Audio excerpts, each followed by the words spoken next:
2017 Man Booker Prize. American author George Saunders has been handed this year's Man Booker Prize for his first full-length novel, Lincoln in the Bardo, which focuses on the night Abraham Lincoln laid his 11-year-old son to rest in 1862. It was hailed as utterly original and praised by judges for its witty, intelligent, and deeply moving narrative.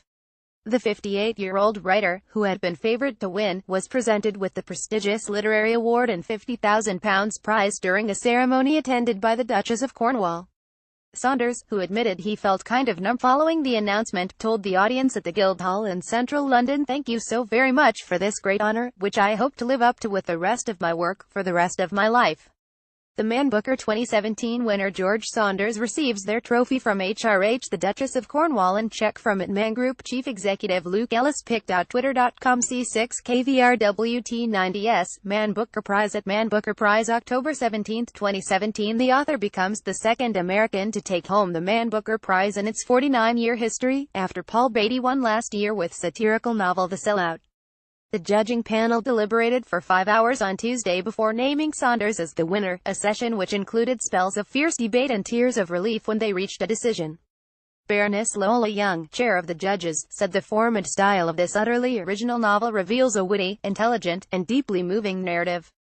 This tale of the haunting and haunted souls in the afterlife of Abraham Lincoln's young son paradoxically creates a vivid and lively evocation of the characters that populate this other world. Lincoln in the Bardo is both rooted in and plays with history, and explores the meaning and experience of empathy. She added, "It's an extraordinary piece of work. It was unique." 2017 Man Booker Prize. Lincoln in the Bardo is the first full-length novel from acclaimed short story writer Saunders, who was born in Texas and lives in New York. The book details the evening of February 22, 1862, when a grief-fueled Lincoln visited his son's crypt, exploring themes of death, grief, and the possibilities of life, as well as the contrast between Lincoln's personal tragedy and public role. Saunders had not set out to write about Lincoln, but was captivated when he heard 20 years ago about the U.S. statesman visiting his dead son, he said. He acknowledged the form of the book, a fragmented prose which is narrated by a chorus of voices, was challenging for some readers. But the author said he was given hope when his wife gave her seal of approval during the writing process. Fiction is a way of making us endure ambiguity and see truth. Man Booker 2017 winner George Saunders at the press conference. Pic.twitter.com Nint7Ega, Man Booker Prize. At Man Booker Prize October 17, 2017, he told reporters at a press conference, "The book has a weird form and I think it's off-putting to some readers. Anecdotally, people will reach a kind of crossover moment at 30 pages and either go ahead or abandon ship. So I gave her about that many pages and she was like, 'Yeah, I'm totally in and you can even go a little crazier if you want.' So that's a good wife to have." First awarded in 1969, the Man Booker Prize is recognized as one of the most prestigious in the literary world, with previous winners including Salman Rushdie and Ian McEwan.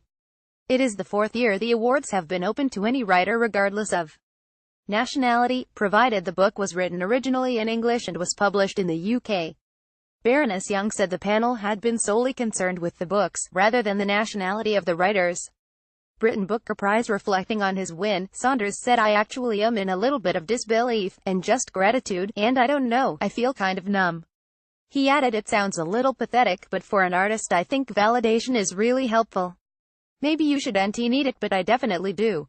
So, when someone that I respect approves my work, or when I get grouped with a bunch of writers like these wonderful talents, my opinion of myself improves a little bit and the next book has a little more courage in it, I think."